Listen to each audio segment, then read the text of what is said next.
fake Facebook man, posting lies about my life which no one else can. Filters on my face to disguise my age, showing money that I don't have as words on my page. Why don't you come and join my team? It's called living the fake Facebook life dream. If they post a pic of me didn't clean, but it's pizza and burgers for dinner, you know what I mean. A snapshot of vacations that I got no money to take. So you one of my sports car, you know that it's a fake. And we're back. Podcast number 2, episode number 2 for the KINZ and Klomp podcast. I'm Mark Kinsman. This is Jamie Klomp. KINZ and Klomp. They haven't discontinued us yet. No. After episode number 1. We haven't been canceled episode 2 in yet. I think maybe we'll check our emails after this one's released on Tuesday morning. But I think we're good to go, at least through the holidays, right? I think we're good to go because we do have a special guest coming in midway through this podcast. Anne Morin is going to join us. She's a professional coach driver for Ontario Northland, and she's battling a very rare disease called HAE, Hereditary Angioedema, and she'll tell us about her struggles to survive in this podcast today. I'm excited to get Anne here in the studios. Oh, yeah, it's going to be such an amazing and inspiring story. Before we get to Anne, though, I do have a couple observations. So last week was our first podcast. Yes. And the first thing folks told me is that they enjoyed it, but I need to use my big booming Radio voice. The big radio voice of Timmins. Is it working today? I think it's working today. Like, I can't change because my voice is who I am, but here's what we have changed, Kinsman. What we changed? We are at TuneHub, yes. and DJ Taz is running all our sound now. Yes. So we're leaving it. It's no longer Jamie Klomp's kitchen. It's a professional DJ Taz running the sound today. So he can't make me sound like you, Mark, but he can definitely increase the quality of the podcast. Isn't that awesome? That is awesome, and I'm thankful that DJ Taz has allowed us to use the TuneHub.ca studios here at TuneHub here in the city. You want to know something cool about DJ Taz? What's that? Say if you needed any type of audio equipment, you know, you're maybe you want to listen to some music in your house, speakers, mixing board, microphones. Do a podcast in your basement. Not better than ours. Not better. It would be the second best one in That's Timmins. right. DJ Taz rents out all that equipment. He does. Isn't that amazing? In fact, when we were coming in here trying to visualize how the podcast setup would work here at TuneHub, we get here and we've got the, everybody all socially distanced apart, so we're all, all okay with, the whole COVID thing. And you've got your own mic, I've got my mic, and when Ann comes in, she'll have her own mic at the end of the table. And we have a returning sponsor this week. Guess who's back? Martin's back. Martin Peel from PADS Canine Protection and Detection Services. And it's funny, he tuned into episode number 1, and he wanted to correct, you were talking about what he eats for breakfast every day, and it's a butty. A butty with T's? Yeah, B-U-T-T-Y was the sandwich you were talking about. What did I call it? The buddy? Or I just didn't even give it a name? You didn't even call it anything. You just said, this is what Martin eats for breakfast. I know what Martin eats for breakfast. He wanted to correct. It's called a butty. That's a British sandwich for the buns and the meat that you were saying that he slams into the bun. That was lazy research on my part, then I assume. I just called it buns and sausage. Who knew there was a formal name? Well, thank you, Martin, for correcting us. But thank you very much for coming back and sponsoring this week's podcast. That's right. Martin is one of the coolest cats on the block, even though we're talking about dogs. How about the coolest dog on the block when it comes to canines? He's got quite the resume. Over 30 years of military security and canine experience. After serving with the British Army, he trains service dogs for patrol, AES narcotics, and body detection, in addition to training messenger dogs. And in 1992, after completing over 12 years of service in Her Majesty's Forces, that just sounds pretty cool just to have on the resume, right? He was employed as a civilian canine handler directed by the British Forces Germany. In his position, he patrolled bases and later became a chief armed dog handler. He was responsible for running a 30-man dog team and maintaining the training of all canine teams. How good are you when they're saying, you know what, let's go to the guy north of the border You know, the guy who's training all the canines is Martin in good old Timmins, Ontario. Martin Peel, PADS Canine Protection and Detection Services. Martin is definitely an ally I would want to have. Right? Not an enemy. No, I want Martin on my side, and if you do need peace of mind in the city, going away, have a business to protect, you know, we've all been to the Facebook pages, the pages where things, you know, go missing. If you want to have peace of mind, Martin Peel and PADS Canine Protection and Detection Services, they'll do house calls, business calls, neighborhood calls. So if you're looking to get Martin, maybe get the neighborhood together. That's one heck of a neighborhood watch. Boom. You nailed it, Kinsman. Right? Like you always do. Are you ready to roll into the local news and happenings? Sure. Let's do Do you like how I said that? I practiced that last night. Are you're still trying to, as I tap the mic here, you're still trying to, get the big old movie, the booming voice. Right. I want to hear people say Jamie just sounded radio perfect this week. Right? And I think because of DJ Taz, we are sounding a little bit more perfect than last time. As, you know, they say, we get better as we go along. We're only on episode 2. So I already think we're sounding meatier, at least your voice anyway. Meteor. Okay, so Stan Fowler, it was on Thursday, December the 3rd. We know that because we were there. We were here for 12 hours at That's the right. in this exact studio, the Toon Hub Studios at toonhub.ca, which you can still see the stream, by the way, where we were, you know, asking for EMTs and, you know, donations via phone, the Lion's Den. We had quite the production and quite the donation haul coming in that day. That's right. So it was the first ever time Toon Hub was involved with Stan Fowler with the Streamathon. We had Moose involved with the Radiothon. Now follow me along. This all replaced the past usual telethon. So there was a lot of thons. A lot of thongs. There was a no stream. Thongs, no but thongs. Thank God, because thank God. that'd be you and I. They would have been throwing donations at you to Right. put clothes back It'd on. be like, what is that, the angry emoji on Facebook? When we got to that segment. Or the yikes emoji. Right. Yeah, that's right. But 12 hours. Yes. Involving you and I co-hosting, musical performances from the Toon Hub artists. Who are amazing, by the my way. God, We had Kyle amazing. Coche here. We had Kelsidoscope, Jeff Baldock, Jessica Backvar, I want to say. Backfire. But amazing artists, and they were all here, you know, And bringing Santa. Christmas cheer. Santa was Claus here, too. was here. Yes. So how much money did we raise? Over $42,000. I think the actual day we were just over the $30,000 mark, and the donations are still piling in even to this day. They're slowly getting to the $50,000 mark, which is where they need to be. And if you watch it, you can actually go back to toonhub.ca and find the entire day's events, and all the EMTs and the phone numbers are still live to the end of the month. Okay. I want to talk about driving in Timmins for a moment. It's terrible. Okay, Terrible so drivers. the first thing I noticed when I moved to Timmins is I found there was only one street here, this Algonquin Riverside Joint Street, right? It really is only one. Everyone, if you have a business or a home, you eventually live off of Algonquin or off of Riverside. But try saying Algonquin on the other side of the bridge where it changes and Right. vice versa. You get looked at as if you've got a One unicorn big, horn coming out of long, your head. windy road running right through the city, and we know all about the light system here, right? It's timed. It's not censored. So if you were to drive down Algonquin, say at 4:30 in the morning, and there's no cross traffic, you're still running into 4,300 reds. And there's a part in the drive where if you time it just right, someone told me this when I first moved to Timmins, coming up underneath the overpass or the overpass, coming in under the overpass, that's what I want to say.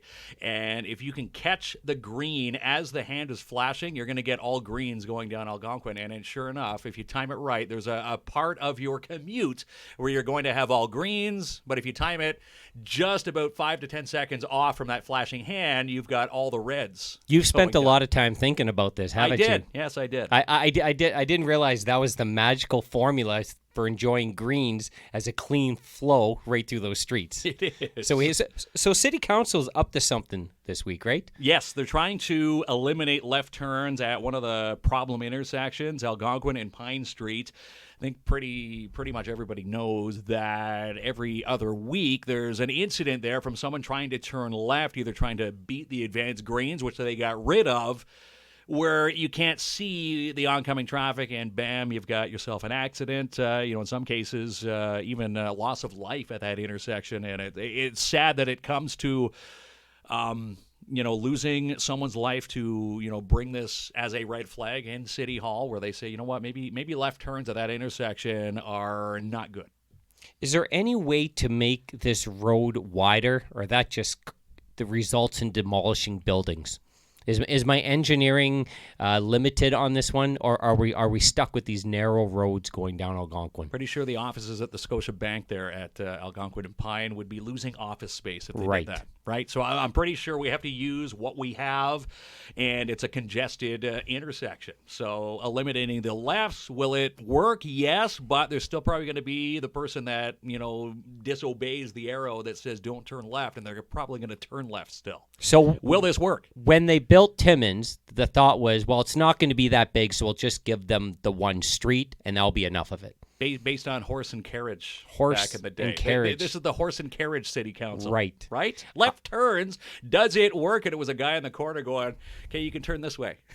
So I live in Porcupine, and that's where the original gold rush boom was, right? Was it? Yes. Okay. So was that horse and carriage time, or was that modern vehicle time? And I don't mean modern. They started in horse and carriage time. If you look back at the old pictures, there's horse and buggies, tied up to, the posts where there would be meters today outside of businesses. So on garbage collection day, you could not park your horse and carriage outside your house, or else there would be a fine of a gold bar? A gold bar. Is that how it works? A gold nugget, maybe. We'd have to go to the Timmins Museum and get some accuracy on what we're saying. But Aaron Bachman, if you're listening, tuned into this podcast, we will take all info from that. I bet you she'd be an amazing guest to have on this podcast. I agree. Taking us back to yesteryear, to today. Maybe she can answer that. Horse and carriage. Was this the time where horses and carriages were, tied up in downtown? When's the last time you rode the city bus? Have to be a few years ago now. Obviously, I drive, but been a few years now, at least. How about you? It's been a few years. It seems like a very confusing system to me, and I'm sure it's not for the usual riders, but where you get on and where you connect and where that brings you to, and when or where do you use a transfer. So that's above my knowledge skill set. But another thing coming out of council this week is I believe they're looking to build a bus shelter in Maine and I'm going to use some slang here, and I don't know if you understand it because you're from Timmins, in SOPO. Do you know what SOPO is? SOPO, South Porcupine. You do know that. I do. I didn't think you Timmins folks knew a lot about us. What do we call it? EastEnders? EastEnders. Southenders? Southenders? Even though it's not south, it's more east. Right. Because South Porcupine should technically be called East Porcupine. If you're looking at Timmins, north and south is not that way. It should be, East Porcupine. When I first moved to Timmins, and I told someone that I thought South Porcupine was Timmins, they just gave me one warning. They say that's the first, you're new, so we'll let you say that. But moving forward, you could have some life challenges if you keep up with that train of thought. So now that I'm there, I'm built into the system. So SOPO, I use that slang. That's the cool terminology. When you come up here, it is SOPO, followed by Porcupine, and then Timmins. So a lot of folks still using the bus system here in Timmins as a reliable means of transportation, and they are looking at building some sort of shelter for the folks on Main Street, which is our big street. Mm-hmm. Believe it or not, it is the main street in South Porcupine. Main Street, the downtown drag in SOPO, but I think a main shelter should be there. When you're driving by, if there's inclement weather, you're waiting for the bus. Not all of us will have the umbrellas, or even if you do have an umbrella, sometimes the rain goes sideways, -40. At least a shelter would provide a bit of shelter before the bus would get there to get you on board. I think sometime probably in the next few weeks, you and I should start off at the bus, maybe down by the Timmins Square, and see if we can make it to Porcupine. On one fare with transfers. Well, we're going to have to figure out this transfer system. All right. We're going to have to educate ourselves and go to the website and see where the connections are and see if we can actually do it. on one fare. I think it's $250. I want to say $250. That was the last time I rode the bus. $250, $275. Is it just money, or could you tap your debit card? Or They don't have Interac yet, or maybe they do. I don't know. I think it's just cash or bus pass. Does a bus pass include your picture on it? Because I'd want one of those cool ones, or does it just say bus pass? It just says the month. You don't get your picture anymore? I don't think so. It'd be like having like a supplementary driver's license, right? Yeah, I don't think there's any pictures on there. I didn't sway you on that. No. I wonder how much a monthly pass is. I think it's about 90. I want to say $90. And if you do it, if you buy the pass from people who use it, the pass is the way to go. Obviously, you're not fumbling for change. Where some days where I've actually taken the bus back in the day where I didn't have the car readily available, I'm a couple quarters short. They just say, here, hop on. Oh, you used your influence. I didn't use my. You didn't use it? You're trying to pat the sides of your jeans. I don't know where my quarter is, and then I'm thinking, geez, I probably bought a pop waiting for the bus, and that's where the quarters went. I used to have a friend that I went out for dinner with often, and he would conveniently always forget his wallet, and he would do the double pat. Then he would tap his shoulders, looking like he put his wallet in his shoulder pads, right? The trick, right? He knew all along, but. Okay. He's like, Jamie will cover this, right? We all have those friends. And yeah, it's that one that always comes and says, hey, let's do dinner. We haven't done dinner in forever. And, oh, geez, the wallet. Yeah, was I supposed to bring that? The awkward moment when the check comes, it's the stare down, right? Like, they go to the grab? bathroom. Right. The bathroom's a good one. And then they bring the terminal, the device to you. Well, I'm going to get it. Jim's, gone. There we go. Speaking about bus drivers, now we can transition into drivers of vehicles. So it's Christmas time. It's festive time. People like to have a couple beverages. Yes. But there's been a warning from the local police and the OPP that the ride programs will be back, even though we have COVID-19 happening. They want to make sure that we're getting from point A to point B safely and alcohol-free. Now, I know we're going to have the odd beverage, because we all do. If you're an adult, you'll have one at, let's say the party, a restaurant, but you get behind the wheel, you're going to still have the smell of alcohol on your breath. It's a daunting task when you're coming up to the lights of a ride check after you've, left, a party. And you're thinking in your head the million things. What am I going to say? Right, and I'm pretty sure the police are already on top of everything that you're going to try to say to get yourself out of, why were you having a drink just a few minutes ago before hopping in, behind the wheel? And despite all these warnings and the obvious sign that drinking and driving leads to some significant negative consequences, some folks still do it.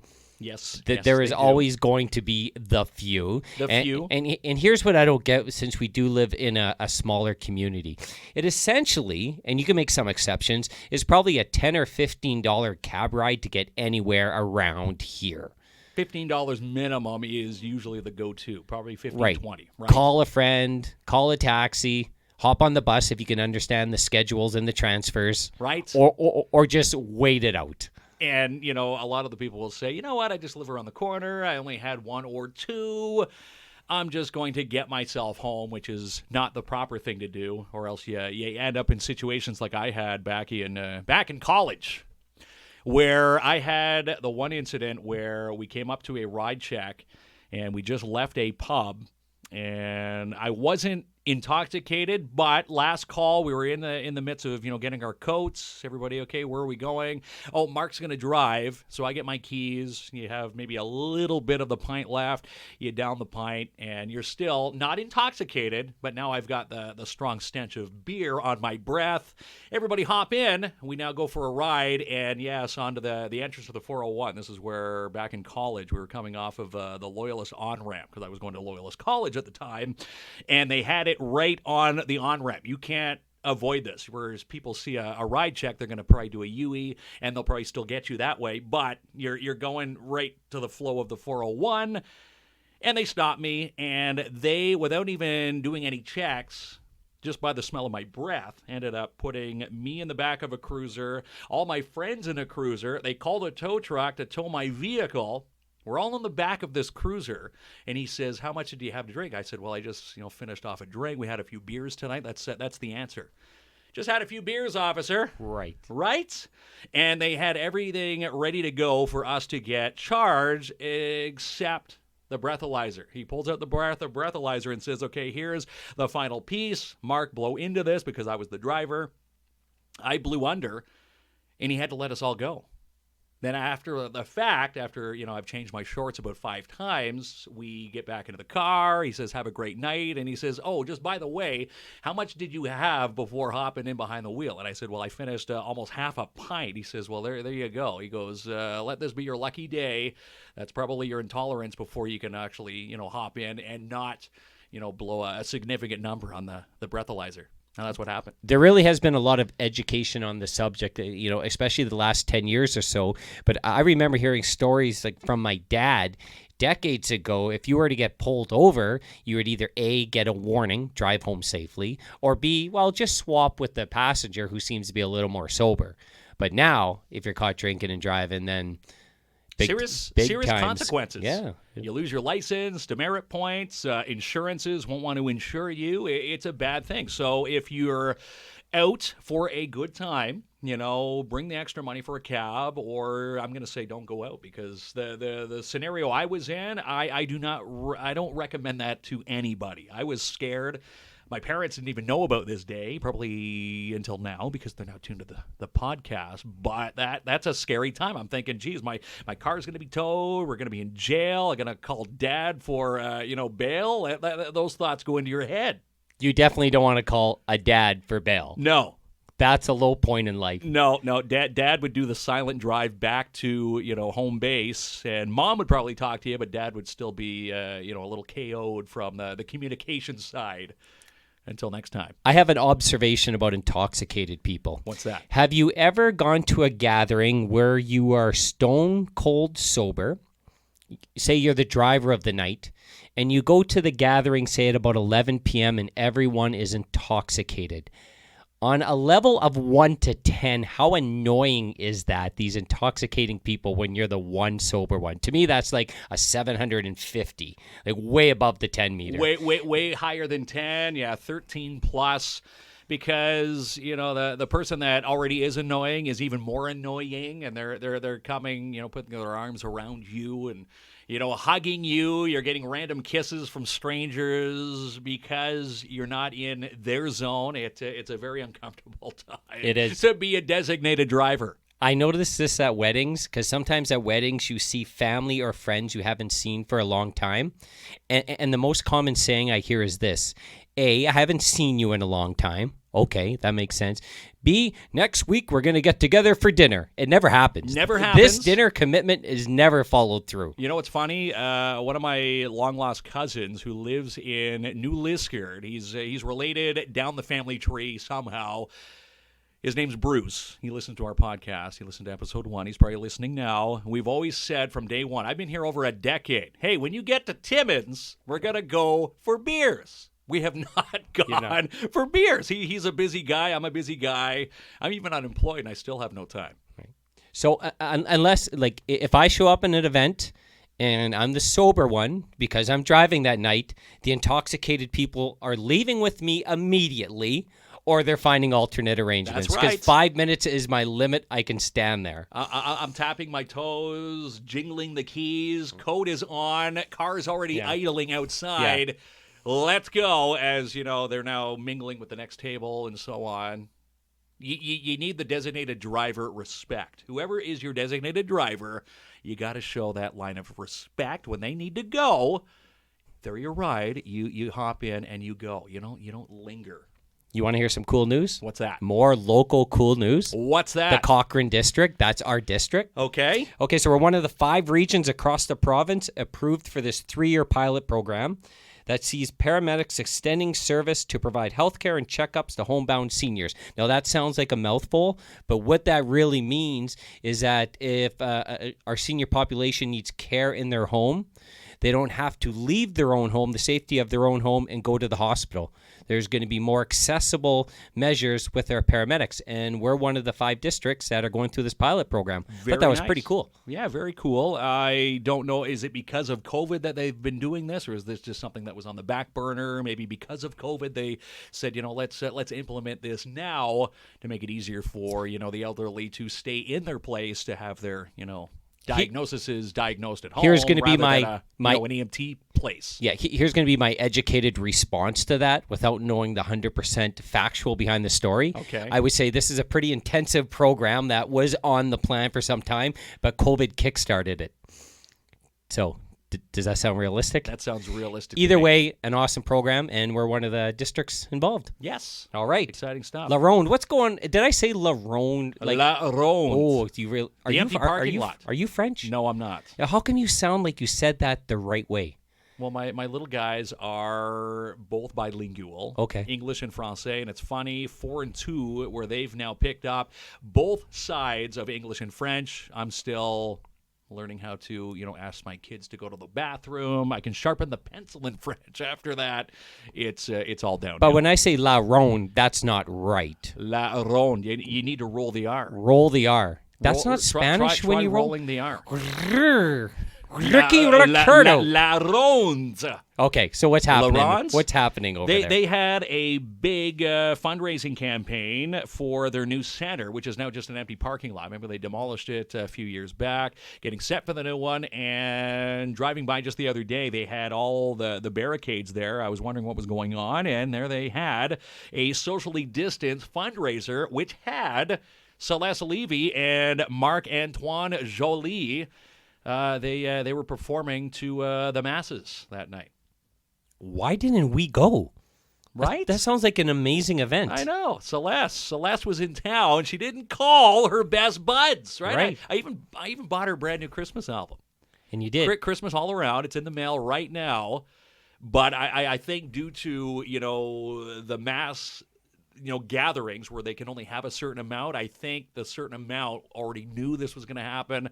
And if they announced, it to us, we'd have everybody and their grandmother at this place, and we'd probably be breaking COVID-19 protocol. While we are wishing La Ronde, there we go, all the best as they start their fundraiser. Yes. See, now I'm mixing up all the words because you made me roll my R. Are you intoxicated after the ride program? No. But Okay. you're not one of the intoxicated people that I'm going to get annoyed with, are you? No, well, maybe. It's a sober podcast. Right? If you start talking to the Ottawa Senators, that's annoying chat. We went off the rail last week with the hockey talk, even though it's a bullet point later. But we do wish them all the best as they kick off this fundraising. Yes. And Christmas All Around from Celeste Levy is her brand new album, which launched back on the 27th of November and is now available wherever you buy your own music. You wanted to talk about this Facebook page. Holtyre? Holtyre Facebook. Yes, it says, do you know where Holtyre is? And here's the backstory. Do you even know where Holtyre is? Here's going to be my standard answer for all these small communities when they ask, do I know where Folliet is? It's outside of Timmins. Am I correct? That's right. Outside of Timmins is a correct answer. But do you know where Holtyre is has been a Facebook page. And if you don't know where this Facebook page is, you go to their page and basically it's people talking about Holtyre. And I was introduced to this page many moons ago, and I took a screenshot, a Google Earth screenshot of Holtyre, because the question on the headline, do you know where Holtyre is? And I posted it day one, being a smart aleck that I am. I posted it and I said, here it is, Holtyre. And I thought maybe I'd be deleted, booted from the group. No, they accepted, and they actually still laugh at that post, which is still up there on Holtyre's Facebook page. How many people live in Holtyre? I don't know. Maybe, I'm going to say maybe 600. Do you think they have a general store? Most of these small towns have a general store, an LCBO, a bank, and probably a great place to have breakfast. Those are the four, and a street called Main Street. Now in South Porcupine, we have a Main Street. Yes. Is there a Main Street right in Timmins? There's not, right? Main Street would be, I guess, Pine Street or Algonquin. But there's no street called Main Street. I don't think so. Sopo's got one. Yes, because we're a small community, separate from Timmins, or so they tell me. Yes. Holtyre must have a street called Main Street. Yes. They do. We don't know. Or am I guessing? Well, this is why do I know where Holtyre is? Next Yes. question. Have I been to Holtyre? I guess haven't been physically, but I have been in their, online presence. I guess if we go to the Where is Holtyre Facebook page, we'll get all this information. That's right. And there was a lady looking for a picture. She posted a picture dating back to the 1960s of a bunch of mining men in this photograph, and she's actually looking for the names of who's in that picture. So if you go to, do you know where Holtyre is, their Facebook, there's a picture up there, and if you can name some of the names, you can help this lady out. She's trying to figure out some of her old ancestors back in 1960 is where the picture dates back to. Well, if one is a bald guy, that could be one of my relatives, because I often get confused for other bald guys. That's right. I'll go take a look at the photo and see if I can help him out. So let me give you some history on myself, Mark. Okay. I used to live on Norman Street. You know where Norman Street is? I do. Right in the heart of Timmins, Ontario. I do. Right off of Algonquin or Riverside. I forget where the connection is. Yes. But you know something cool that happens in around there around Christmas time? What's cool? They have this massive tree. Yes. But it's not really a tree. It's supported by a crane, and it looks like a tree at night. And I believe it says Merry Christmas. Oh, here comes the French again. Joyeux Noël. Joyeux Noël. Ooh, okay. Joyeux Noël? How long has this tree been here for? Well, it has a bit of a backstory. I was actually talking to the crane operator who has been in partnership with Gord's Rental for the entire inception of this tree, and that is the Kerr family of Kerr cranes here in the city. And I asked Logan, I said, is that crane yours on that site? And he says this. He says, yes, it's our crane. The star is put up each year at Christmas time as a joint team effort between Gord's Rental and Kerr Crane Service. Gord supplies the location on Riverside Drive and the electricity, and Kerr supplies the crane free of charge for the entire month each and every year. And this dates back, he says, 40 years. He says, the late Bill Moffat of Bluebird Construction had it fabricated almost 40 years ago. He put Merry Christmas and Joyeux Noël in an effort to bring the English and the French communities together. And he says at some point, he sold his crane, Bill Moffat did, and we were asked, Kerr Crane Service, if we could supply a crane to hold the star. And Logan's father promised that he would proudly fly the Christmas star over the city of Timmins for the rest of his days. He has now passed the torch and the tradition on to me, and I will be sure to have it going until I am no longer on this earth anymore. That's from Logan Kerr from Kerr Crane Service here in the city. Putting the star on top of the Christmas tree is like the big moment, right? It is. It's like in any Christmas movie, like all the family gathers around, hot cocoa, the Christmas music's playing in the background. The lights go off, or do they? Maybe they stay on. The star goes on, and then the whole tree lights up. Yes. Like I would really love to be at one moment with. I assume he's in a crane when he's doing this, and he's lifting the star up. Like you must feel like that must be an awesome moment. Well, that's got to be a high height. I'm Yes. thinking they probably put the star on the ground and then they lift it up. But if things burn out, do they bring the whole structure down, the lights, and change it on the ground, or do they get another crane up there to, fix the burnt out ball? So if I was to drive down past Norman Street on Algonquin, would I find this You're going to see it Christmas now. tree up? It's there now, and yeah, Logan Kerr and Kerr Crane Service.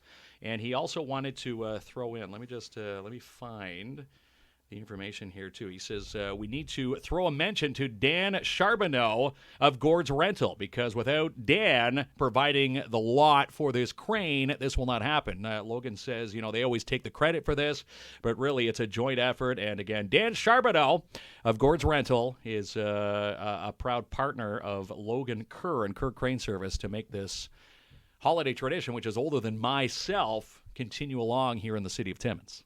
It's time to talk about the local weather. Now, we're not going to give everyone a forecast because there's lots of places where you can get the weather forecast. Yes. But we know it's winter, obviously, and it's ice car scraping season. It is. Am I saying that correctly? Yes. I said it very Where are you slow. going with this? Well, because, just getting to know you recently, you're very involved with these infomercials, right? Like that pop up on my Facebook page and now keep spamming me because they know I'm a sucker for these types of infomercials. Well, and probably still around, but back in the day, you used to like to watch the shopping channel, right? And you would buy the products and they would tell you like only 100 available. I feel like... They probably have 1 million in stock. But I feel right? once you saw that 100 number, you would rush right to your phone, I got to get going. Punch in the Visa number. But it looks like this year you're really prepared for the ice car scraping season. I probably said that backwards because you bought something that looks like a glove? No, it's not a glove. It looks like a cone. Like plastic cone that if you watch the videos, I've asked this on all the threads, does it work as good as this video? Not one reply. Right. You see them scraping it off with ease. They say it forms and it actually hugs the window and gets underneath the ice and chips away. I'm actually getting a pair of these in the mail, so I'm going to give you one, and we'll put our video to the test. We'll see if it actually works. Or did I get had? Well, the police have warned us. When you scrape off your windshield, you're not just supposed to scrape a little circle and peek out of it. So now we have the tools to make sure our cars are completely scraped. Safest vehicle on the road this winter in Timmins, mine and yours. Well, they say minus 40 and beyond these things are good for. I can picture these probably snapping and breaking here in a Timmins weather. Have they been tested here in Timmins? That's the question. I bought the ShamWow once. Do you remember the ShamWow? Yeah. Right? It's like the cloth that could pick up like 9 gallons of like water. My nuts? That's right. It picks up like 42 gallons of spill like in one swoop. It's just a cloth, my friends. It is. It's just a cloth. A chamois, they call it, I think. But again, when they said there's only 99 of them left. Right.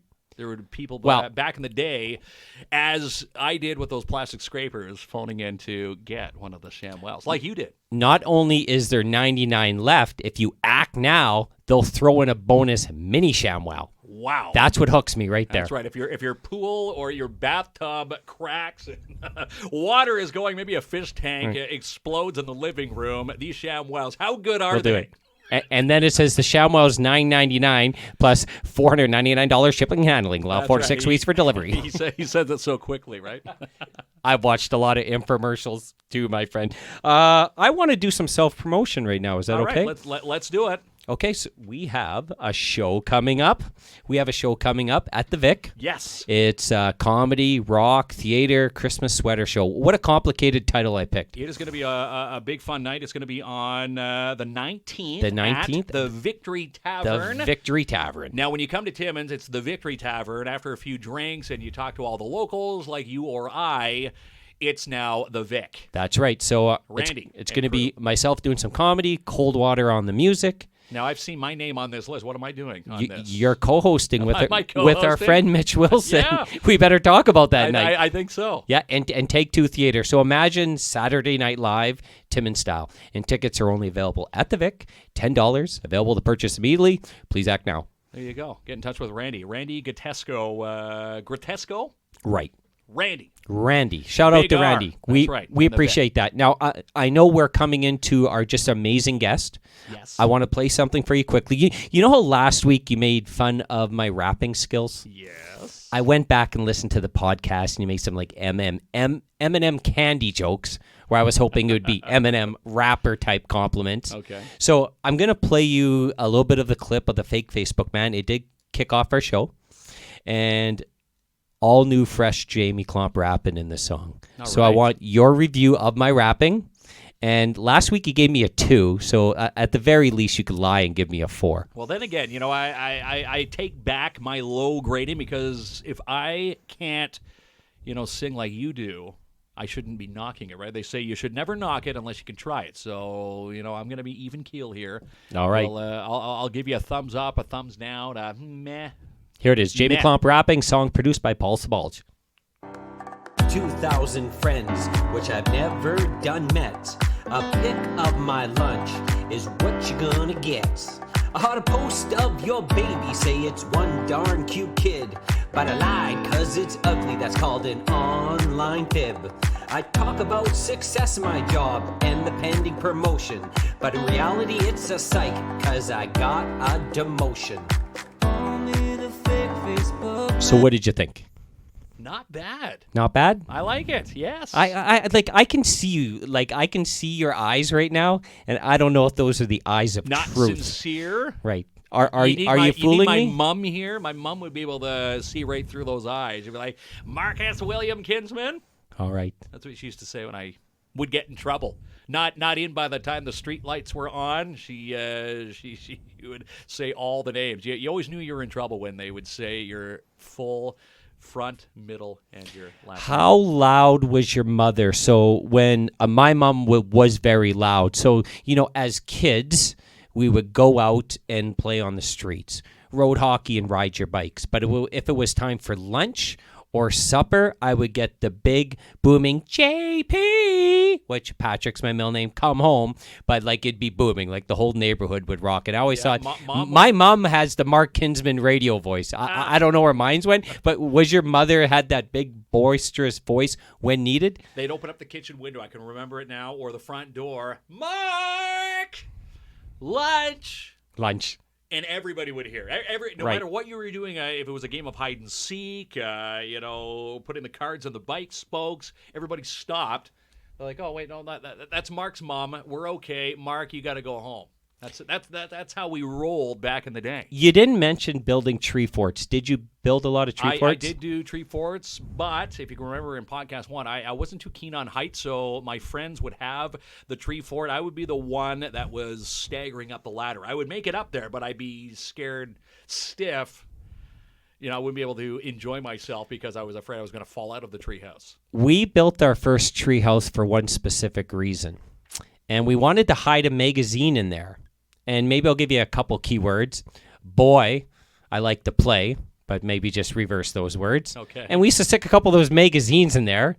We were very curious kids until one day the parents came to check out our fort design. Did not like what we had in there for furniture. The good old centerfolds. The good old centerfolds. Quote-unquote books, which Right. we only got for the advertisements. Only for the advertisements. Right? Yeah. That's where the ShamWow used to sell before it hit Facebook. That's right. And you open up the pages, and ShamWow! And what advertisements they were in there. Some of the best ads I've ever seen. But once we were busted there, it was the end of the building the fort days. But yeah, I can hear my mom in the forts while we're doing our homework. We're reading our magazines because they say reading's important when you're a kid. But my mom would rock the 2x4s in this fort when we were kids, and I would haul my butt home for lunch or supper or home time, whenever it may be. Right. All right. So we have Anne Morin coming in. Yes. It's halftime, but we got to talk about our good friend there. Back again, Martin Peel, mid-tier sponsor. Pads Canine middle Protection sponsor. and Detection Services.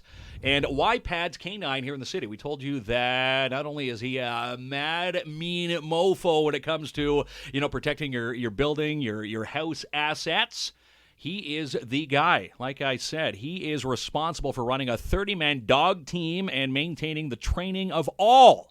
Not just one, not just, a couple maybe in Connecticut or, St. Louis, all of the U.S. canine teams. He knows how to train a canine, and security solutions backed by highly trained professionals, which Martin is, customer-specific solutions at competitive prices, years of knowledge and experience across Canada and around the globe, and thorough communication and reporting. Pads Canine Protection and Detection Service is 100% Canadian-owned and operated, with clients located throughout Ontario, and of course the home base right here in Timmins. Out of all the training, the knowledge, the guy who eats Buddy sandwiches, Butty, for breakfast, which you let us know in podcast episode number 1. He is the brainchild behind Pads Canine Protection and Detection Services. So if you're looking for protection, you don't have to look in the yellow pages. Just flip online. Does anybody use the yellow pages anymore? Do they still exist? Is it a yellow page now? I don't know. There's no pages. How big is our phone book here in Timmins? I haven't even had a phone book. Really? I'm not even in it because they don't put cell phones in there. So right. I don't exist. So you're clear. Every city I go to and say like you're in a hotel room, I go look in the phone book to see if I can find one other Klomp. No other Klomps. But there is a lot of Kinsmans. Back in the day where phone books were essential parts of your table or trying to find someone, Kinsmans, there was millions of Kinsmans. And I'm thinking, wow, how busy were my grandparents back in the day? Where we go back, it's from, the Kinsmans, and we just evolve that way. But apparently all the Kinsmans in Pickering, Ajax, and parts of Uxbridge and Kincardine along the Bruce Huron shores. Bruce Huron, I want to say Bruce over by Owen Sound area, Kincardine. We're related to those Kinsmans. And out on the West Coast, Kinsmans. That's a lot of Kinsmans. It is. Do you think Martin's canine dogs do regular things like shake a paw, roll over for a treat, go for their regular walks, or are these just very serious? I think they're pretty serious. Pretty serious dogs. I think they're pretty serious, but again, I think they know when it's work time and not play time. And I'm thinking at home, they're probably not working, but if your buddy comes over with a little wacky tobacco in the back pocket, good old Scruffy's probably going to pretend it's back in work mode. There used to be and alert Martin to you. A TV show when I was a kid called The Littlest Hobo. Yes. Do you remember The Littlest? I do. It went around Canada, mainly the prairies, I think. I could be wrong. And solved mysteries. So I assume if Martin was to let one of his dogs roam free, it'd be a mystery solver. The Littlest Hobo Timmins version. Whatever happened to The Littlest Hobo? Just went off the air? It just went off the air. It didn't get the old Yeller treatment? Pass away? Did they not continue along? I know the dog's name. That's how in tune to the show it was. The dog was called London. London? Yeah. Do you think it was one dog throughout the series or many Littlest Hobos? I think there was a few. I think there was London and another London stand-in. It's just like when I used to watch the Dukes of Hazzards, I was so disappointed to realize there was hundreds of General Lees. But if you ever watch the clips, the General Lee goes up. It makes the jump. Then when it's going down, the whole front end collapses in, and then it just shows another shot of it driving away, and the it's paint's totally fine again. And the paint's not even scratched. Right. Just the good old boys. Another good show. Yeah, another amazing show. All right, so time for a quick break, and then we bring on our amazing guest. Yes. In an exciting part of our podcast, the KINZ and Klomp podcast. I'm KINZ. This is Klomp, Jamie Klomp, and Mark Kinsman. We have our first official guest here on the KINZ and Klomp podcast, and it's Anne Morin. She's a professional coach operator for Ontario Northland here in the city. And you're here to tell us an extraordinary story that you're currently battling with a condition called HAE. And I know I'm going to screw this up here. Hereditary Angioedema. Am I close? Hereditary Angioedema. Yes, very correct. And welcome to the podcast. We're very pleased to have you here in our podcast studios here. Well, thank you for having me. I appreciate it, and especially bringing advocacy towards my disease. It's very important to me. And it is a disease that is so rare. Only 1 in 50,000 people have this around the world, you being one of them. Correct. For the longest time in Timmins, I knew I was the only individual suffering with this disease. I also had 2 family members, but at that time, they were out of town. So now Timmins has 8 people that have HAE. Some of them were diagnosed because of myself, by knowing people by association. And then some of them have been diagnosed by having a doctor that came in just seeing me. And then she said that she knew a patient that was suffering the exact same way. So that doctor, just by seeing me, was able to diagnose another patient. So that to me is excellent, because even some doctors misdiagnose or they mistreat because it's so rare.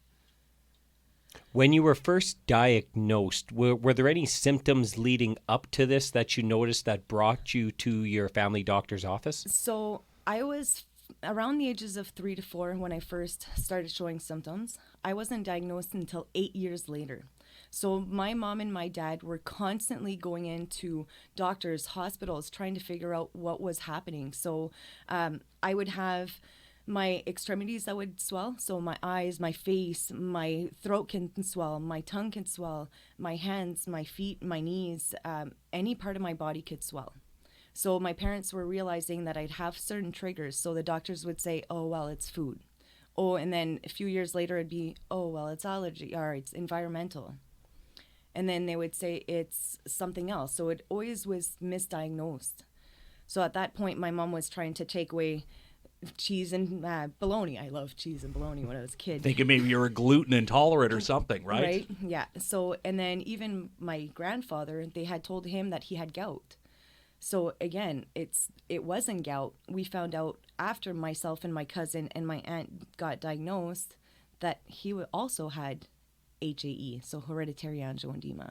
So there could be people out there, on top of the 50,000 that already know they have HAE, going through the steps where you were back, your parents taking you to the doctors at age 3, 4, 5, up until they found out it was HAE, not realizing what they have. They're being turned away just like you were. Yeah, absolutely. And that's another thing too. I started with Ontario Northland a few years ago, and one of my coworkers had noticed that I had the C1 esterase inhibitor, so my blood product. And she had asked me, she's like, well, those are for HAE patients. And I had mentioned, yes, I have hereditary angioedema. And she had mentioned that her mom also had type 3 angioedema. So there's 3 types of angioedema. So one is low functioning protein of the C1 inhibitor. And then the other one is non-functioning inhibitor, which is the one I have. And then there's type 3, which is not hereditary, but anybody could have those types of anomalies of swelling attacks. So it's very rare, but to try to diagnose which one it is, they have to do testing. So they have to test the C1 protein and the C4 protein and also the functioning C1 and C4. So again, trying to find that proper diagnosis is all on blood work and the doctor's knowledge and power of this disease. So once you're diagnosed and you do have there is a way to help you live with HAE, and forgive me with the easiness of the words, but what is it like to live with HAE? Is it something that you see the symptoms on a daily basis, a weekly basis? So I live with it every day. As for the attacks, they're different. So every day in the back of my mind, when I go to rest or I go to do something, I always have to keep my disease in mind. So just the other day, I fell on my knee. So once I fell on my knee, it caused a big anomaly of swelling. I also had stress, so I had 2 triggers already. So every day when I wake up, I get out of bed, I have to think of, okay, am I feeling a little bit of a brain swell? Am I feeling like the back of my neck? Am I feeling the pressure? Am I feeling my hand being hard to open and close? I have to analyze every part of my body. So I have to be more in tune with my body than the regular Joe. So often if I start feeling the pain, I know right away that I'm going to take my inhibitor and I'm going to infuse, just like I am going to be doing today. And you've got an infusing kit right here, for these instances of the attack, which you need to keep on you at all times. Yes, so I always have to keep my preventative treatments on me at all times. And then I take another preventative treatment twice a month. So the reason why I take the twice a month one is to block the protein of the C1 inhibitor. So the C1 is what causes the inflammation in my body. And then the Takhzyro is the blocker. So there's a blocker before it gets to those proteins. So I'm not going to get into the blah, blah science of it, but it is very interesting once you go in to go do your research on the proteins and just how rare it is. Yeah, that's right. And a little bit about your background and what you've already touched upon is that this has affected a lot of individuals in your own family. Mm-hmm. So is it something, I assume, that is hereditary? It is hereditary. So I have more of a percentage of giving it to my offsprings compared to my brother and my sister. For that matter, I choose not to have any children just because of the pain that I have to, not that I have to suffer, but the pain that I suffer. Often when I was a kid, I was told, oh, it's nothing, it's all in your head. Is it really? What did you do to yourself? Did you eat this? Like, I was always questioned and put on back on me. But often it wasn't myself, it was just my body going through a stressor or a trigger. So weather could be a trigger, food could be a trigger, stress can be a trigger. I have so many triggers. So I have to watch every day, like you said, what is in a day for myself. I have to watch every day what I do. I have to watch every step. I have to watch how much liquids I take in as well. I have to watch everything. Now, are That's you not writing all normal. this down? Are you keeping track of how much you've eaten, how much you've taken, let's say, for a certain liquid, just to see, if a trigger does happen, you've got maybe a rough ballpark saying, well, maybe this is it. This is what Well, triggered it today. Most of the time, I feel different inside my body. So I'll feel, it's hard to describe. I'll just feel a different part of me. So my blood, it's odd to say, but I feel my blood. So I feel that my bloodstream right now isn't too high on my right side. I feel it. So on my left side, I'm feeling a lot stronger compared to my right side. I just want to go down. So I know within my body that I need to do something right away. Like there's something So right happening, now, even yes. right now, maybe, knowing that you were coming in to talk to us today on this podcast, which shouldn't be a scary situation, but you said it's the environment. This is a different part of the environment. You've never done this before. Yeah. We see you taking out this kit right now. Do you need to infuse right now during this podcast? I do need to infuse right now, so I will take this opportunity to do that as well. But yeah, so I do keep in track on how much water I consume, what I eat, and I had kept in track before what I did eat and what's my triggers, but now it's to the point that it's so consistent or they'll change. I was just asking Anne right now, offline, while she does infuse, if we can take a picture so we can provide some visuals of what she has to do on a consistent basis. Now, how long, once you infuse, how effective is it? I usually feel it instantaneously. So this could go from, so let's say I start a swelling attack. Once I start a swelling attack, it could take as long as it takes me to take the product for the swelling to go away. So let's say that last night I went to bed feeling an attack, but I didn't realize it was an attack. Wake up 12 hours later, and then I'll have a full-blown attack. So it took me 12 hours to infuse. It could take 12 hours to decrease, or it could take longer. So the attacks could go anywhere from 2 days to a day to a week, depending on how quickly I infuse and how quick I am to prevent the attack from happening. So the attack could go from swelling from my hands, swelling to my feet. Like I said, every part of your body could swell. And at the point of having your throat, your tongue, I'm dead. So that's why the importance of infusing right away is very important. So you infusing right now will, stabilize the symptoms to the point where you can, still function a normal life. Yes, the minute I infuse, it's like taking a fresh glass of water, just feeling that cold glass of water going down. That's the exact same feeling as soon as I infuse it in my veins. You can feel the symptoms die down. I feel the blood product going through. I just feel better. I feel relaxed within seconds. I know the product doesn't come that active that quickly, but the consensus of it just makes me feel great, and I feel it in my body. So it's a bonus. Now, these kits, for everybody out there who has this HAE, you being one of the 50,000 on this planet, do they all have these kits like you? How do you, what am I trying to say? How readily available are these kits for someone out there with HAE? So the thing is, these kits vary from different patients. So not every doctor will give the same medication or have the same knowledge of HAE. So doctors here are great. The emergency room is amazing. They have protocols on it, and as well on how to treat patients with HAE. So Timmins is very lucky to have a protocol set in play for those who have HAE on what to do from step A to Z. So outside of Timmins, so I've went to Sudbury. Sudbury has no patients with HAE, so that I know of. So Sudbury, when I go into Sudbury, I always have to make sure that I have multiple C1 esterase inhibitors. There's other doctors before that have tried to give prednisone, which is a steroid. Steroids are not good or helpful for HAE. They've had patients before that have had male hormones, so danazol, that have been given. Some steroids can decrease not the symptoms but just the pain, But then afterwards it snowballs onto other things. So the steroids that I was given, so throughout my whole life, so from the ages of 6 all the way to the ages of 21, that's all I was given was prednisone. And it wasn't working. And it wasn't working. So prednisone is a steroid.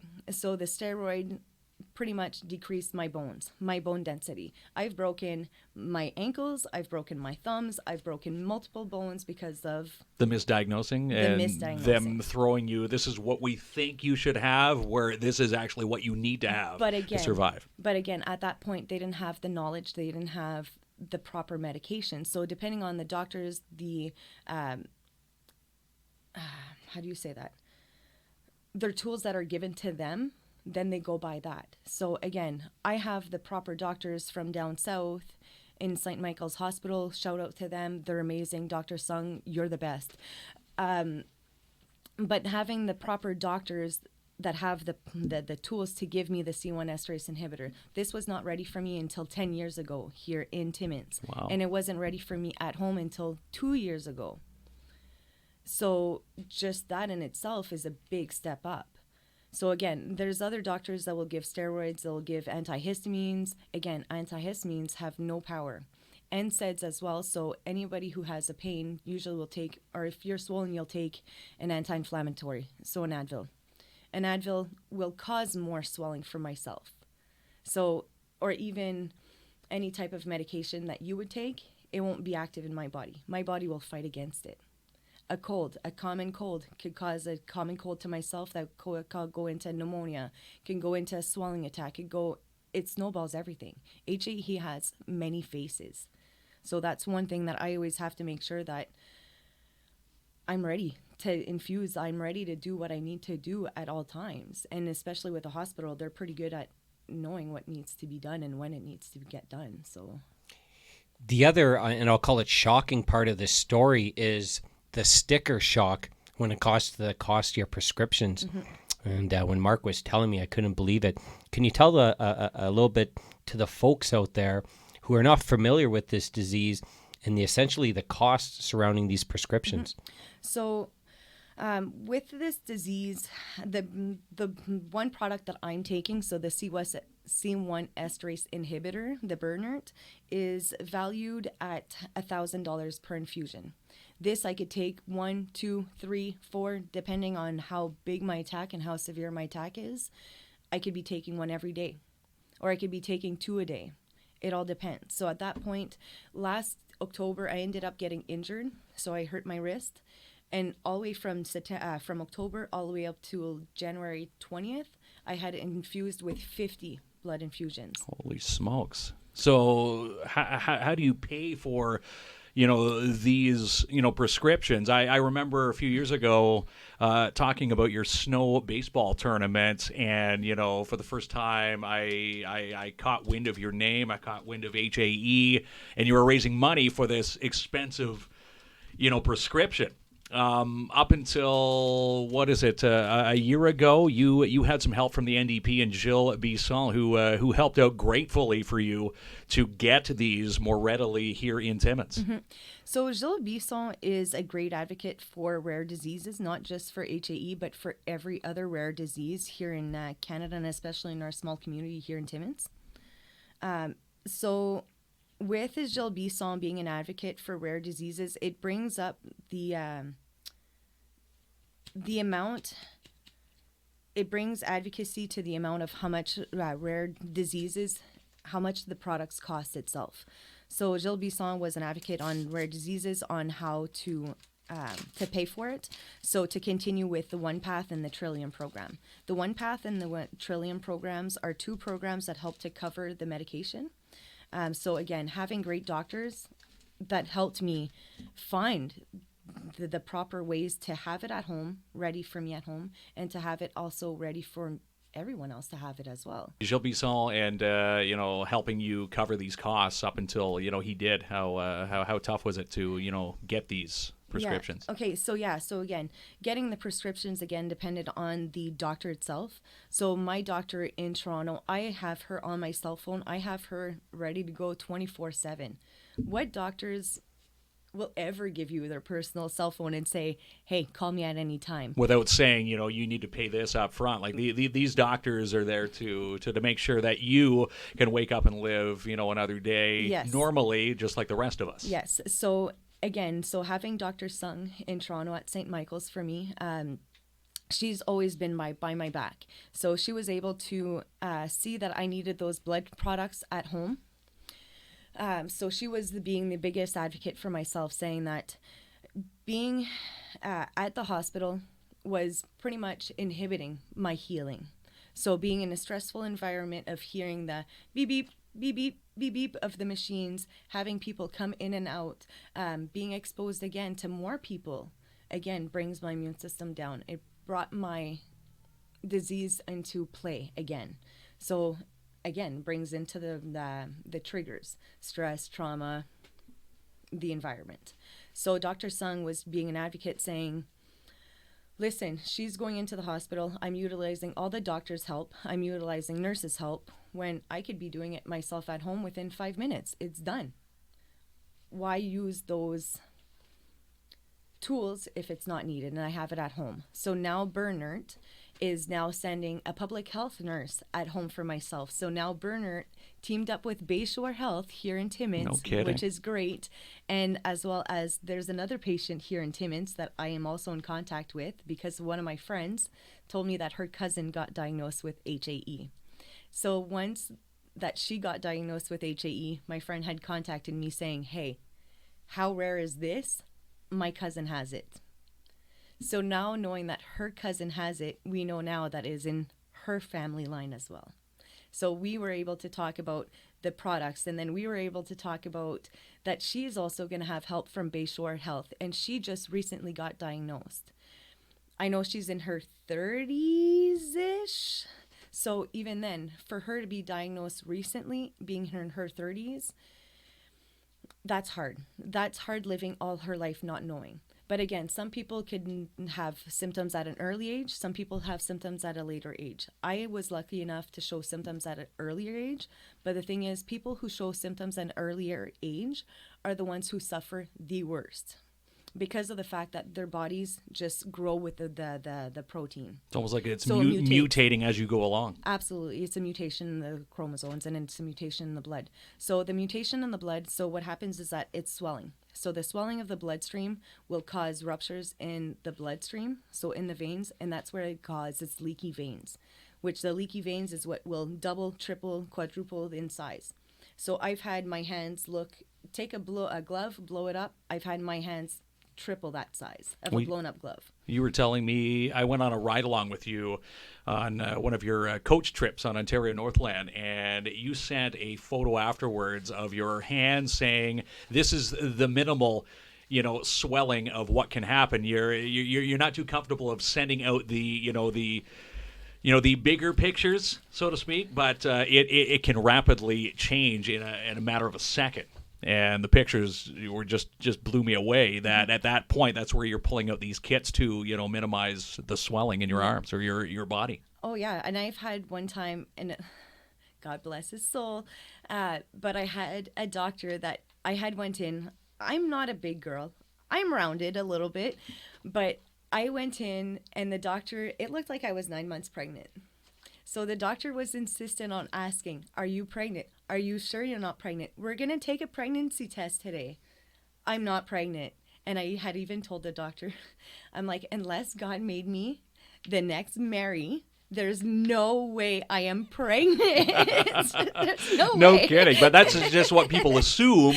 Absolutely. Right? And then now they're pulling their foot out of their mouth as you introduce them to the likes of HAE. Well, what I found funny is I'm flat. And then I can't go 9 months pregnant within a day. But that's exactly what it is. That's the swelling. Unless you're on a soap opera. Right. Because that kids seem to jump 15 to 20 years in a couple of weeks, but that's not real life. One of the things, if I understand this correctly, so when you have HAE, there's no cure. It's just something you try to hopefully learn to manage the best you possibly can. Absolutely. So there is no cure for HAE. It is in our chromosomes, and that is something that maybe in 100 years they'll have a cure for the genetics, but that's very doubtful right now. But the medical advancements have happened in the last 10 years. So the Takhzyro just became available here in Canada, but it's not approved 100% yet. So the cost of it right now, it is being covered. But in a year from now, I'm not sure. I'm not sure what the Canadian government will be doing. I'm not a mind reader. I'm hoping that they will still cover it. But again, being at that high valued, I'm pretty sure that they will try to find a way to fight for advocacy for the proper treatments for this disease. Well, if you add up all the infused products right down to the needles for an entire year, you're looking into the millions. 1.2 million. I just did quick math. $1.2 million for your infused kits with these needles throughout the course of a year just to keep you alive. Yes. So again, I'm not supposed to know these prices, but again, because of the fact that I want to do my research on what am I putting in my body? What is the best thing for myself? And then again, the needles, the gauzes, again, that's all being covered by the One Path and the Trillium program. So again, I'm very blessed to have those tools as well on me to be able to infuse. What a story. If there's, and you sound like a great advocate for people who potentially or have HAE. Would there be a message or a piece of advice you would give the folks that just were recently diagnosed with HAE? They're unaware of what to do to combat it, what the symptoms would be. Is there anything that you've learned along the way that would help put folks' mind at ease as best of you possibly can?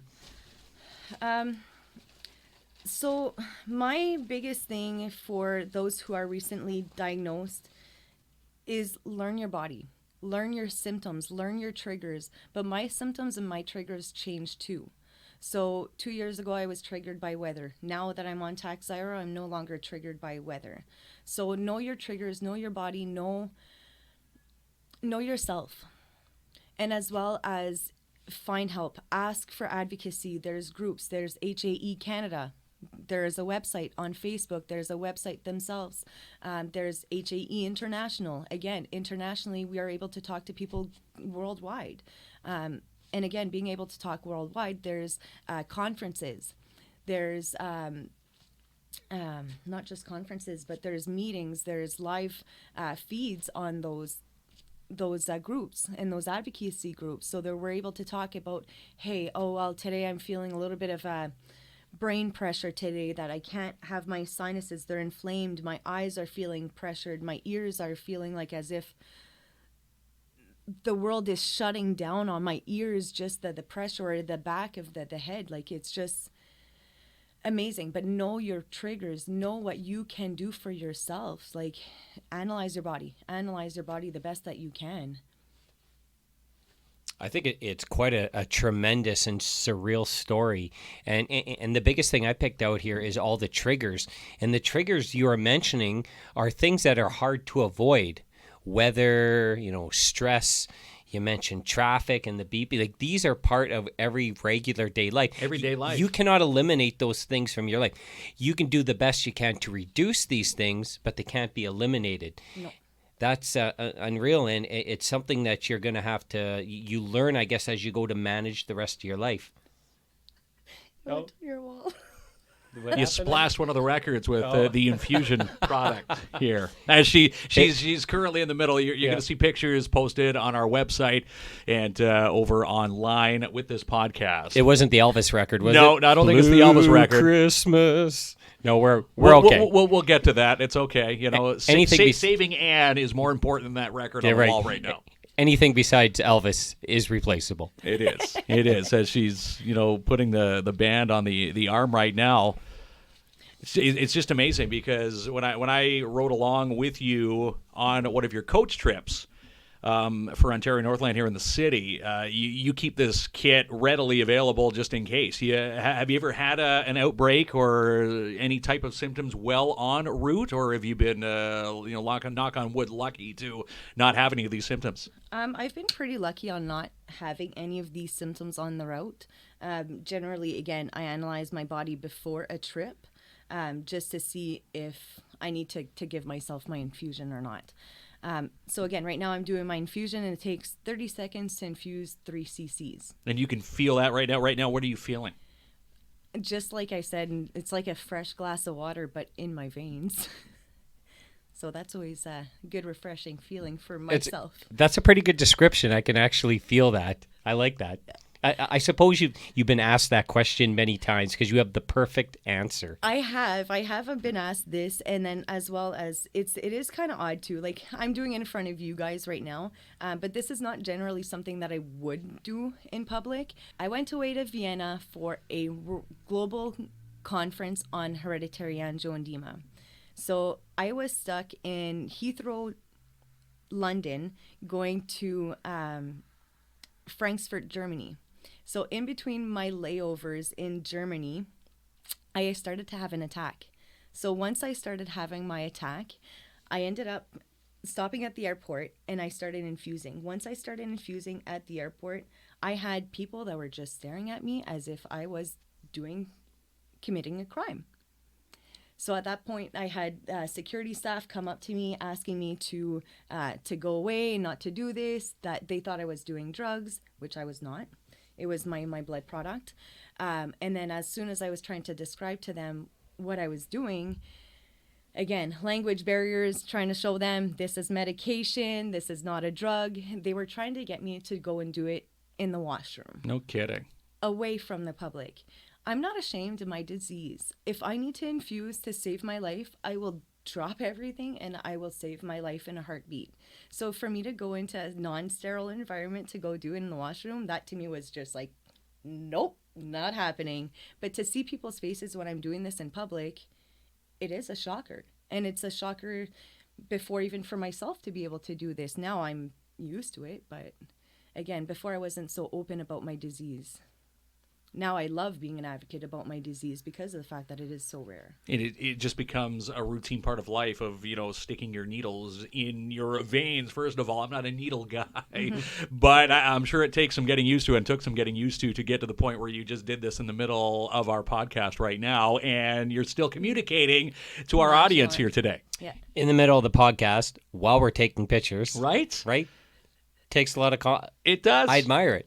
Yeah, this is a super gal, and again, seeing you in action, doing what you love. It's because of all these products that are now available for you, thanks to the likes of Gilles Bisson and allowing Dr. Sung, and the Timmins Hospital.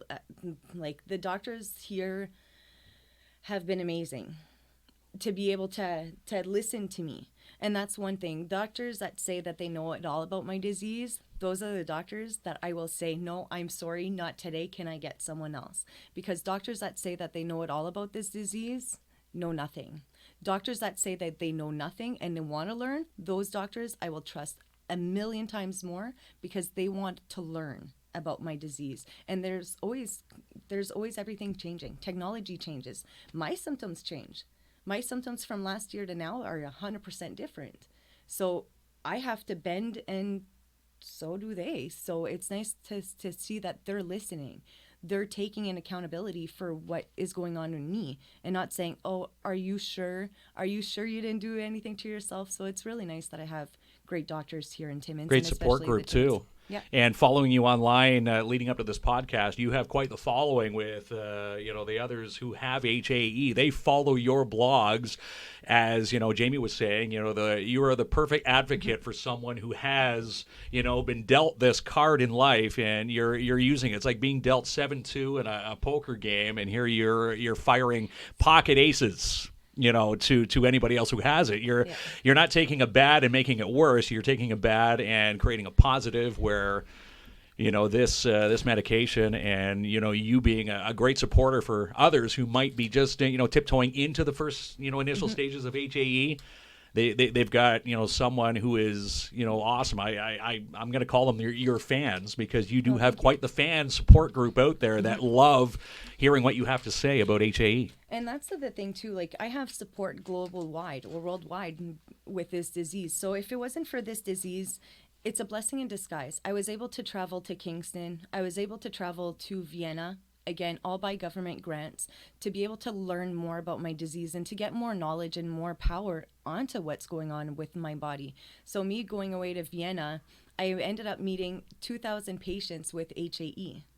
So when I stepped in that room and they had played a video, and just that video on the screen saying that we're all in this together and we're all HAE warriors, that to me, I just broke down, because it was the first time that I felt like I was normal. Because sitting in the room with you guys, not saying I don't feel normal, because I am normal.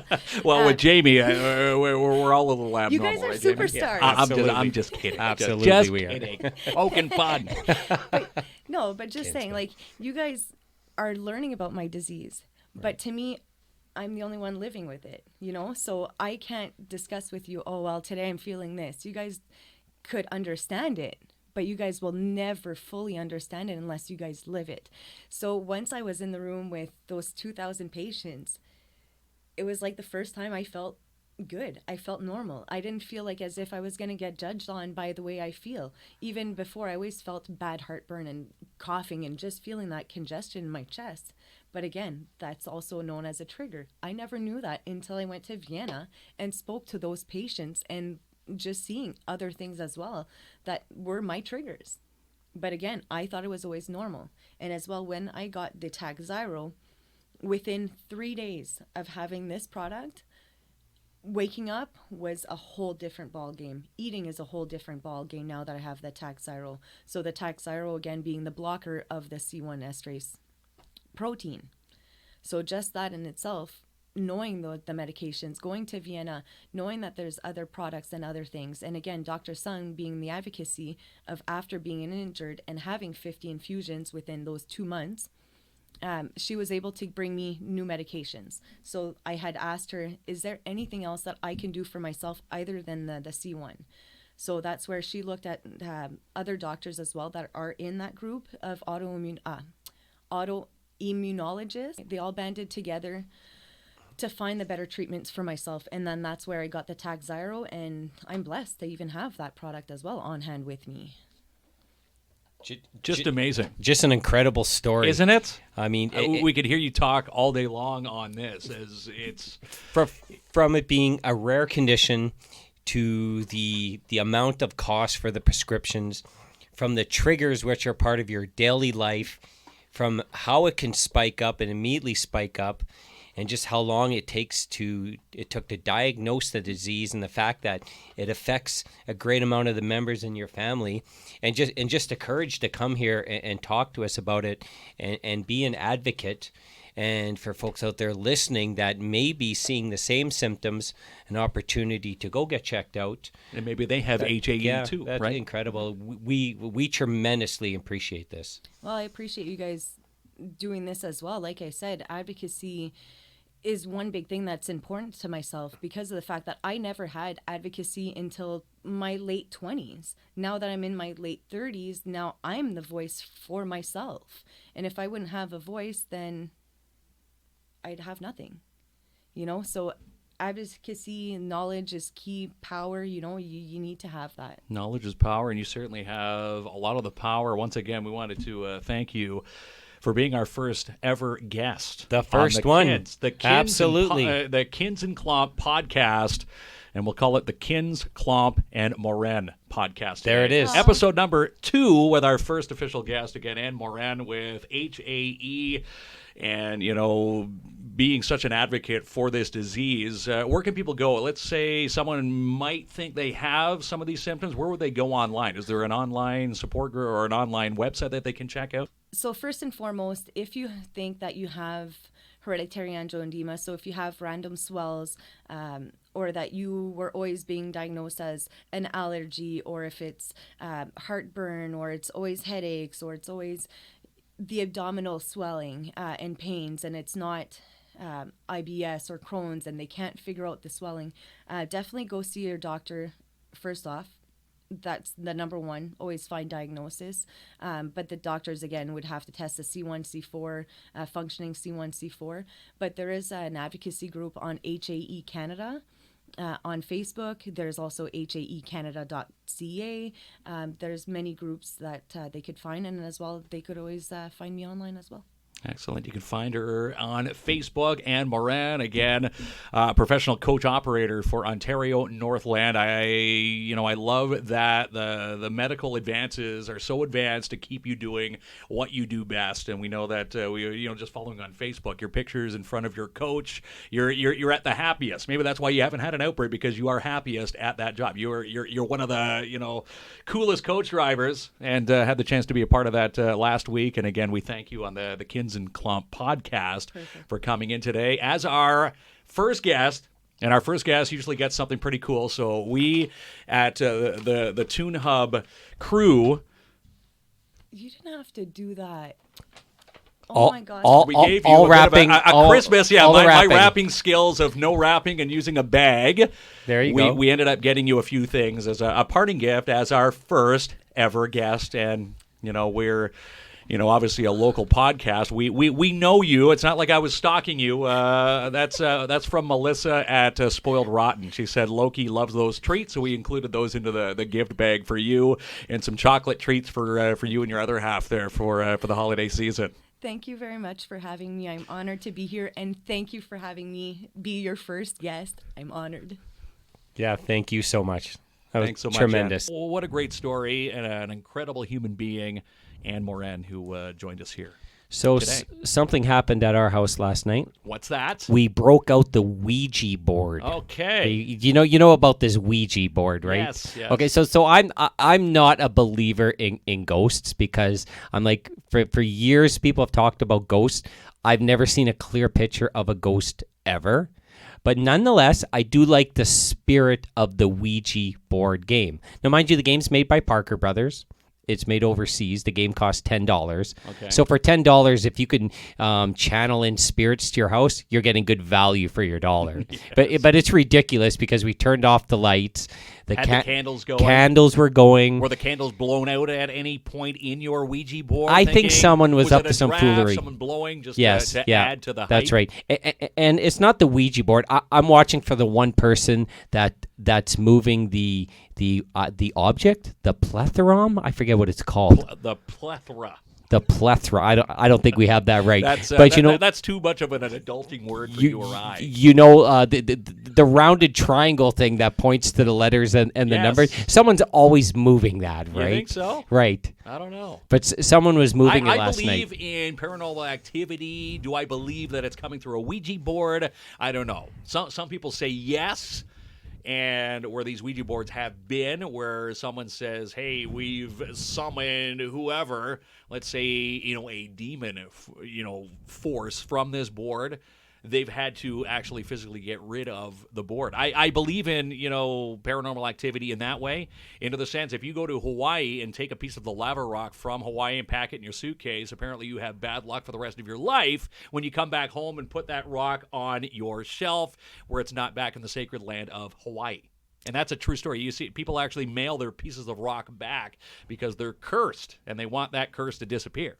So I was doing some research on this Ouija board last night. It's a Ouija board. A Ouija board. And one of the things that they said about this Ouija board is that if it's not working, it's because the spirits just aren't feeling it tonight. So that's their out, right? If no one's really wants to move the piece, then the spirits aren't coming. So we did have, miraculously, a spirit come out last night.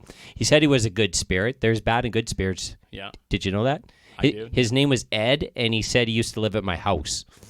So I don't know the backstory on this Ed. He has to cough up some rent here or some mortgage payments. Yeah. Imagine like someone had this really long, because it takes long for like it to point to one letter. Imagine you had like a name that was like 10 characters. It would take forever to get your first name. I'd want to kick out of that. Lucky it's Ed, 2 letters. But Ed didn't have much to say. And then everyone got serious because I went to go put away the game after. Because I like keeping things clean at my house. The box lifted off. Well, no, because lifted and threw to the floor. I'm going to teach you something here. What you have to do in Ouija is that you have to point the clicker to goodbye. Because if you don't say goodbye to the spirits, it keeps the demons there. It opens this Ghostbusters funnel there. Okay. Where a Stay Puft comes and crushes your house.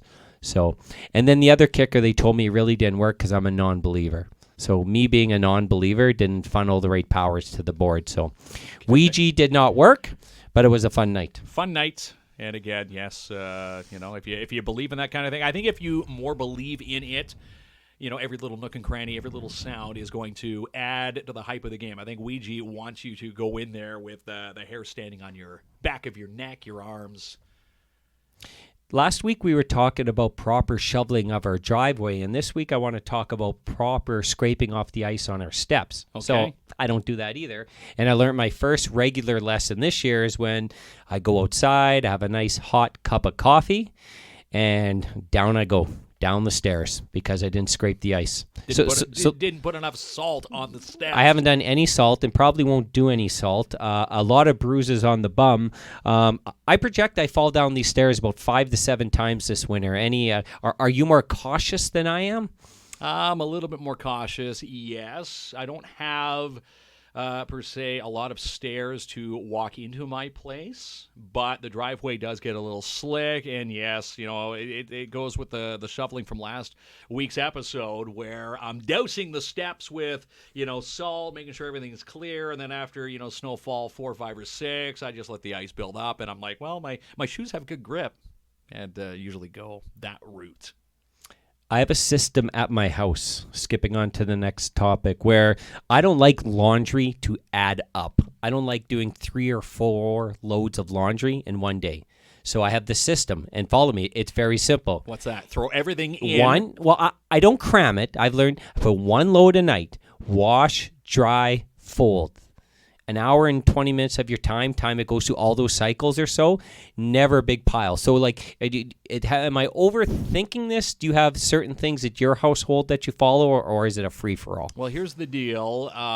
When I was with my boy's mother, now recently, apart, laundry in the household was, put it all into the wash, and then you had to take certain pieces, and some were meant for the dryer, some were meant for a clothesline, some were meant to be hung, where I would just grab everything from the wash, throw it into the dryer, and then get yelled at because things were shrinking, where I'm thinking they're not shrinking in the sense where, they can't wear them, but even though the tag says might want to, gently dry as opposed to throwing into the dryer, I would just do the wash, throw it into the dryer, get it done as quick as possible. That's my route. Do not throw a brassiere in the dryer because that will tangle up everything and make a mess. It does. It does. I don't know about those things. Hey, listen, we don't talk a lot about COVID because there's many other places to do that, but here, I want to give you an observation. What's that? So when we first started getting into this new world, I went to this place where you can buy food and I asked them, what are you guys doing differently? And they're telling me that they're now cleaning the counter, which I thought was something that probably should have been in place. Hence, I'm not saying the name. Before COVID. But now they're cleaning the counter. And my other observation was you would go to other stores and they just seem extra clean. So there's not many positives what we're going through right now, but this extra cleanliness I do enjoy. I like it. So do you think overall, are we still keeping up our cleaning measures or have we slipped a little bit? I'm going to say maybe slipping just a little bit, but on a scale of 1 to 10, I'm going to say the city of Timmins and surrounding area and the businesses where I have been, at least a 9 on the list of COVID cleanliness. Question is, when COVID starts to, I guess, level out, flatten the curve even more, will we stick to the guns or are we going to go back to, do we care if that counter is clean, Jamie, to build your sandwich? Are we going to go completely backwards again? That's right. Let's get all immune. My rule of thumb is if you're a parent like I am, like you are, especially to toddlers, which my boys are 4 and 2, I'm probably immune to everything. Projectile vomiting comes to mind. Diarrhea spills in the middle of the night. Parents. The immune system builds up from day one, especially for events like this. I think having my toddlers has built the immune system for COVID-19. One of the things, now I'm going to make my second observation about it, even though I only committed to one, is my dad. My dad wasn't a big online type of guy for anything. But since COVID, he's stayed in the house more. like most people. Okay. And now he's gone overboard, right? He's doing his shopping online, his banking online. He's on Facebook. He's FaceTiming me consistently. But what a learning curve, right? We're talking about they've never used these services before. Well, even my dad doesn't even have Facebook. Now he does, Right. and he still doesn't have a profile picture. My dad doesn't know. Like he says, I don't want people to see me, but I want to see what they're doing. So he's curious about people now. He started a Facebook Live video by accident the other day. A pocket dial. Facebook Live, and it was just a ceiling fan for about 45 minutes, and you can just hear him watching the evening news, eating a peanut butter sandwich. I would hope our podcast is just slightly more entertaining, than that. Remember, I did a pocket dial. It was the night before the streamathon here. You called us in a group chat. Didn't I call you in a group chat? I was bringing in my groceries, and all I hear is, who started this chat? I'm like, where's that voice coming from? My butt's talking, and sure enough, it's all you guys and gals getting set for the streamathon and wondering who made the initial dial, and it was apparently me bending over, putting the eggs back into the fridge. Well, there we go. And with my dad, he's FaceTiming, but you can't see his face because it completely covers the camera. It's, how do I get on Facebook, get off Facebook, accept a friend, delete a friend? I didn't even know he had friends. Through all the steps, and it's even funnier when they are doing a live Facebook chat like your father was. I don't know, when you're phoning him to say, hey, Dad, Facebook Live is on. Right. And you get all that chatter as he's trying to figure out how to turn it off. Yeah, exactly. And then it's forgot the password, use it differently. And now he's created like about 90 different emails. Like you only need one. Like let's get things straight. But yeah, it's this whole online learning curve. Okay, one last thing I want to leave us with. What's that? My favorite show of all time, The Office, is leaving Netflix. It's gone. So now I have a decision to make, and I want you to help me out with it. So it is leaving Netflix, is going to NBC's new streaming service at the beginning of January. I've seen The Office probably about 11 times all the way through. Okay. Do I make the commitment and push through for the 12th time before it leaves Netflix, or just move on to other things? Maybe move on to another series. I don't like this advice. Maybe Dexter. Have you watched Dexter? Dexter coming back in the fall. They didn't know if they were going to bring it back, but a lot of people now trying to get back into that series. They're now binge watching because they want to find out where they're going to start the new series of Dexter when 2021 comes around. Are you even familiar with Dexter? I am familiar with Dexter. The serial killer. It's very dark. He's the world's most lovable serial killer, if you could say that. And where they left off, he ends off at a logging camp where they thought he died. Now he's logging, so are they going to pick it up there? That's where the chatter is online. But so you're telling me to get rid of the old and get on with the new? Get on with the new. I'll never ask you for relationship advice because that wouldn't be a good piece. Well, considering I'm a single dad here in the city, you probably don't want my relationship advice. I'm digging in the wrong well. Yes. For relationship advice. Okay. There's no water in that well. That's all the bullet points I get. Why don't you close it out, Kinsman? Yeah, we're going to wrap it up. Episode number 2. Again, big thanks to Martin Peel at PADS Canine Protection and Detection Services. Again, if you're looking for security solutions backed by highly trained professionals, Martin is the guy with his canines. Customer-specific solutions at competitive prices, years of knowledge and experience across Canada and around the globe, thorough communication and reporting. And again, he'll keep your business and your house assets in check if you go away for a long weekend and want people to, protect maybe the shed. You don't want people snooping around. They do neighborhood checks. Again, Martin Peel, our sponsor here for the second podcast episode at PADS Canine Protection and Detection Services. Should I play Fake Facebook Man one more time? One more time. And before we get into that song, just want to say our guest next week, which we had to thank Anne Morin for stopping in here today. Again, what an amazing story on her battle with HAE here today. Next week, we have Barb McCormick from the TADH to talk about where all that money goes. They've almost raised pretty close, pretty darn near $1 million in the past 3 months with those TADH Foundation 50/50 draws. So we're going to have Barb on the show, and she's going to tell us where this money's going, maybe their wish list to keep this 50/50 draw going in the city because everybody wants to win cash. Here we go. Right. Tuning into the Kids and Klomp podcast. This is the Fake Facebook Man, Paul Sabalge and Jamie Klomp, kicking off your Tuesday morning. Was that a good radio voice? pretty good. All right. Pretty All right. good. Yeah.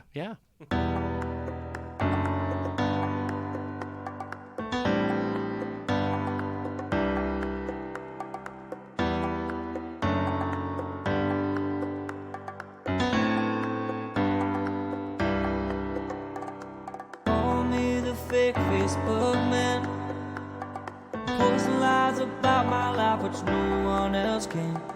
Filters on my face to disguise my age. Show money that I don't have, there's words on my page. Why don't you come and join my team? It's called living the fake Facebook live dream. If they post a pic of me didn't clean, but it's pizza and burgers for dinner, you know what I mean. A snapshot of vacations that I got no money to take. Send you one of my sports cars, you know that it's a fake. Got my love loaded up with things that aren't even true. Pretending on Facebook is my thing to do.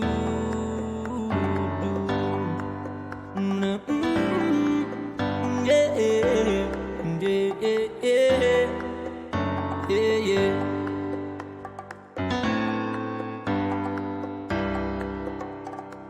2,000 friends, which I've never done met. A pic of my lunch is what you're gonna get. I had a post of your baby, say it's one darn cute kid. But I lied, cause it's ugly, that's called an online fib. I talk about success in my job and the pending promotion. But in reality it's a psych, cause I got a demotion. Call me the fake Facebook man, posting lies about my life which no one else can. Filters on my face to disguise my age. Show money that I don't have, there's words on my page. Why don't you come and join my team? It's called living the fake Facebook live dream. You block me on Facebook without a judge, jury, or trial. I'll be creeping you the next day with a shiny new profile. See a pic of my family? Yeah, we're having a good time. Well, the joke's on you. We have not talked in 8 months or 9. I'll tell you about the weather and the stuff you don't need to know. I'll fake a good illness so the sympathy will grow. I'll ask you to donate to my made-up cause and post selfies on the daily that ain't breaking no laws. So don't judge the life of the fake Facebook man, pretending to be happy like no one else can.